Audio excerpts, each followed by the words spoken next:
Nicolas Maduro economic plan for his next term. Is that good? Well, today we discuss.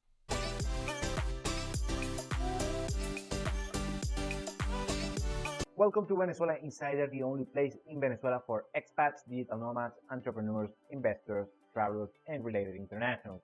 For more information, venezuelainsider.com. Today we are gonna explain the economic plan for Nicolas Maduro, the incumbent president of Venezuela, that he is poised to be reelected on a third term, so he's gonna spend a third term as the president of Venezuela. This video is recorded prior to the election. Also, on the next video, we are going to explain the economic plan for Edmundo González Urrutia, so please check that video as well. So today, we are explaining the de facto, the on paper economic plan of Nicolás Maduro for his third term as president of Venezuela. Also, we have to remember that on the first two periods of his first two tenures as president, were way different one to another, the first to the second, and today we are going to explain a little bit more. His first tenure being the president of Venezuela between 2013 and 2018, that was a draconian tenure for everyone involved, including Nicolás Maduro. Remember, he is the political appointee for the late president Hugo Chavez on 2012. On 2013, basically he was a good friend of the late president Hugo Chavez. So he kept the same economic policies and political, let's say, speech regarding socialism and that kind of thing. What happened is that when Hugo Chavez was alive, the income from the Venezuelan government for the oil revenue was very, very high. Back then, Venezuela produced 3 million barrels of crude oil per day. And also the average price of the barrel of crude oil was around $100. So that was a hefty income. And back then, the Venezuelan government, the Hugo Chavez administration, basically squandered that money on public spending, mismanagement, corruption, and that kind of thing. What Maduro did on his first period as president of Venezuela, he tried to keep and implement the same model of Hugo Chavez, however, without the same income. What ended up happening is, first, regarding the economy got shattered, got broken, or the economic output of the country. Remember, the oil production depleted significantly thanks to corruption on the state-owned oil company PDVSA by this gentleman Rafael Ramirez, and also the price of crude oil dropped significantly on 2015. That meant less income, less revenue for the government, but at the same token, they did not hinder the public spending. So on that tenure, Maduro incurred a lot in foreign debt from the markets and also places like China and Russia. And also he kept implementing terrible economic policies like price controls, capital controls, currency controls, and that kind of thing. So that created a collapse of 80% of the Venezuelan GDP. So on 2018, he reversed the course regarding some economic policies, more neoliberal. He reduced public spending, he lifted currency controls, capital controls, price controls, basically the socialism, kind of. And that started to see results since after COVID. Of course, on 2019, we had some growth, de facto, but not reflected on GDP numbers. 2020, we had COVID, of course, so that hindered the growth. And since 2021, the Venezuelan economy has been growing significantly and consistent on the past 4 years. Now, something that I have to explain yet again is that Maduro, yes, regarding politics, is very left-leaning. He's friends with China, Russia, the left-leaning politicians in Latin America, like in Brazil, and Colombia, and Mexico. However, regarding social policies, the Venezuelan government is not woke, progressive, any of those things.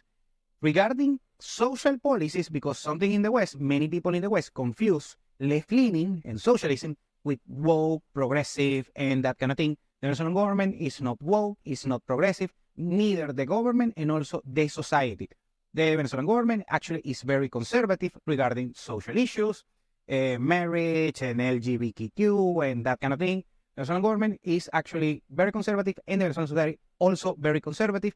So actually, that's one of the few things that both the Venezuelan government, Maduro, and the people actually agree on. Now let's go with the official plan for Maduro on his third tenure as president of Venezuela. And it's called the 7Ts, the 7 transformations. And the first one is economic transformation. The second one is full independence. Number 3 is peace and security. The fourth one is social protection. The fifth one is repolarization. The number 6 is ecology. And the number 7 is geopolitics. Now let's go with the number 1, economic transformation. And actually, on that regard, that actually happened. I explained this a bunch of times. I already explained this on this particular video, earlier in this video, is that Maduro went from this particular draconian old school socialist model to something like a center left leaning, more economic freedom economy. He lifted basically the most draconian socialist policies like price controls, capital controls, currency controls, and he brought more freedom to the Venezuelan economy, quote unquote. Now, here's the issue. And now Maduro actually, he's pushing for foreign direct investments that is coming right now. Actually, Venezuela has increased a lot, the foreign direct investments, mostly from countries of the BRICS nations and countries like Turkey, for instance, and also countries, of course, like China, like Russia, Brazil, India. India is a big player right now regarding foreign direct investing to the country. However, still the narrative abroad is that Maduro is a draconian tyrant and dictator, and I can understand why he has that particular reputation. However, the situation is still draconian, I have to say, but it's not as draconian as most people think, because many people abroad, they correlate the situation of Venezuela and Nicolas Maduro with countries like Syria, Afghanistan, Libya, North Korea, places like that, and that is completely inaccurate. And that's why most of my job here is trying to correct that particular perception. Venezuela actually is a country to visit. You can visit. It's not North Korea. It's not Saudi Arabia before MBS, something like that.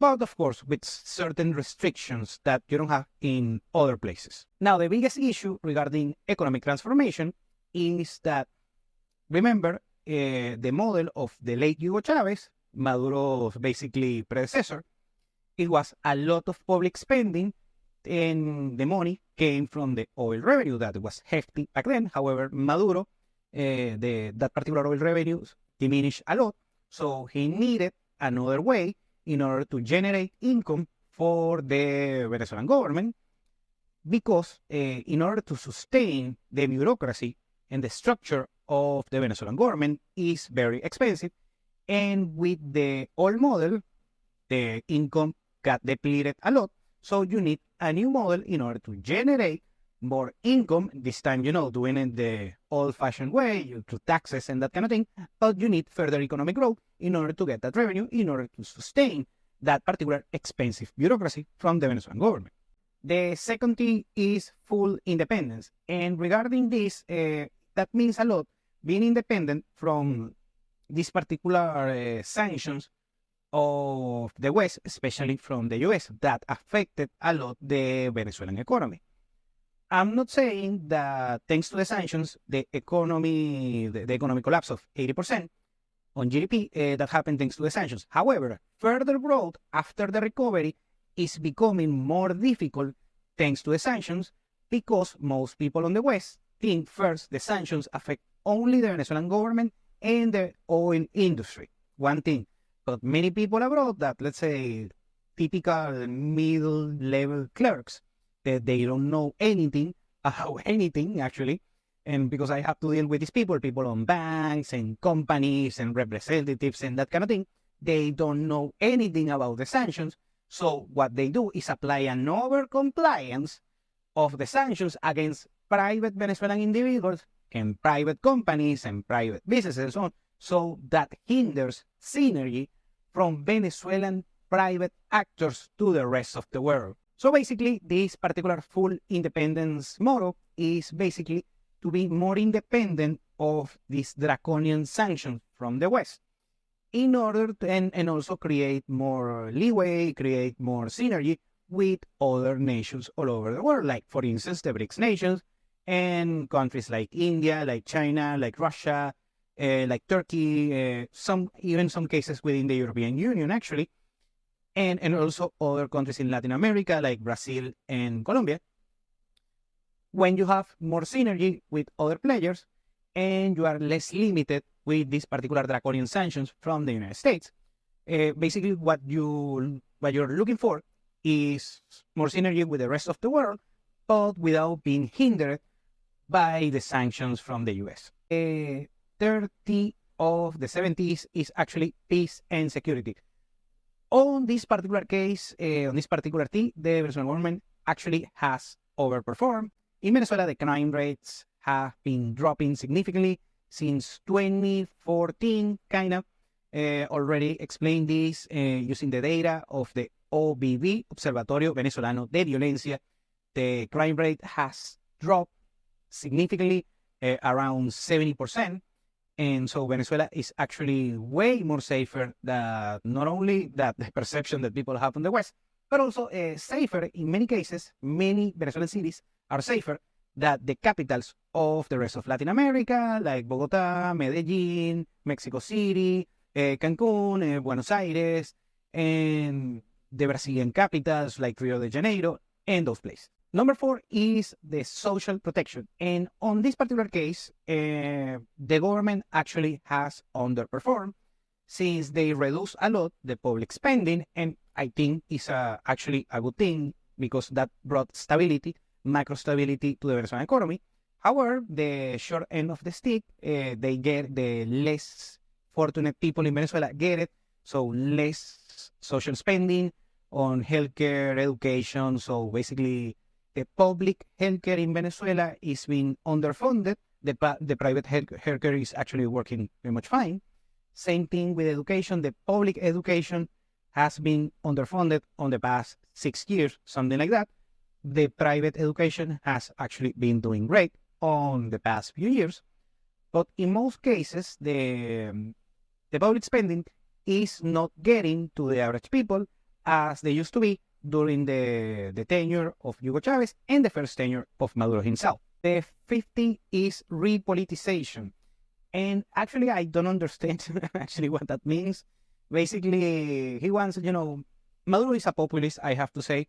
So basically, he wants more support for the average people to the revolution, his cause, and that kind of thing.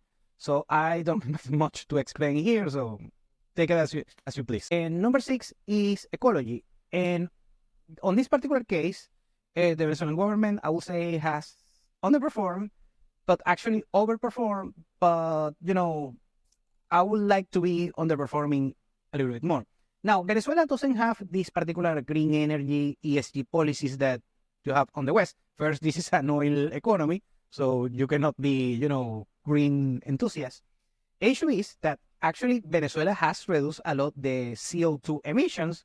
Actually, thanks to the 80% GDP collapse, Venezuela is consuming less electricity. The CO2 emissions drop significantly. So Venezuela is more eco-friendly compared to the past, thanks to the 80% GDP collapse. So that actually happened. The Venezuelan government actually overperformed on the green policies. But I mean, this is nothing compared to the Green New Deal of AOC or the ESG policies of the West, nothing like that. And the 70 is geopolitics. And on this particular case, I have to be very, very honest and say the Venezuelan government has overperformed regarding geopolitics after 2019. What happened in 2019 is that an opposition leader, his name is Juan Guaido, already give this particular explanation. He self-proclaimed the president of Venezuela thanks to a loophole on the Venezuelan constitution, and he was recognized by 60 countries, mostly Western countries like the United States. Back then, Trump was the president. At the end was a charade, and what happened is that this particular gentleman and their cronies, basically it was just a corruption scheme. And one of the collateral damage was that many people on the West did not recognize Nicolas Maduro as the president of Venezuela. That created diplomatic nightmares, closing embassies and consulates and diplomatic representatives and that kind of thing. That created basically a diplomatic nightmare for Venezuelans overall, because it was more difficult for the average Venezuelan in order to get a passport, a document, things like that. Okay, now the gentleman that he was able to solve this, or the diplomatic MVP of the Venezuelan government, and by the way, regardless if you are a Chavista or not, this gentleman has been doing an excellent job, and that doesn't mean I am a Chavista, anything like that, is this particular gentleman, Ivan Gil. He's the foreign minister of Venezuela. He has been doing an excellent job as the foreign minister of Venezuela. He reestablished diplomatic relationships with several countries all over the world after the fiasco of Juan Guaido. And also he created ties not only with, let's say, Eastern nations like India, like China. Well, the China and Russia has been a good thing always. But other countries, let's say middle ground countries like India, like many countries actually on Europe, like Poland. He has good relationship with Poland, with Serbia, with the UK. And this particular gentleman has improved a lot the entire situation of the diplomatic relationships of Venezuela. So that's a good thing. And actually, he's one of the responsibles in order to having Venezuela very close to join the BRICS nations. Now, what will end up happening if Maduro he gets reelected for a third tenure as the president of Venezuela? Well, first, the perception for the West is going to be bad. So it will be a bad marketing, a bad sentiment for the West for a while. But the economic growth is going to continue in Venezuela in the next 10 decades. The Venezuelan economy should go from right now an economy of over 100 billion US dollars to an economy of 200 billion US dollars on the next 10 years. And the worst draconian bad scenario is that since the economic collapse of Venezuela was thanks to self-inflicted wounds that have been corrected, the worst case, draconian, most horrible scenario is a flat growth, that the Venezuelan economy will go from a little bit over 100 billion US dollars to, let's say, 110, 115 on the next 10 years. Thank you for watching Venezuela Insider. Please like, share, and subscribe. Follow us on social media. If you want to work with us, VenezuelaInsider.com. Thanks again, and have a nice day.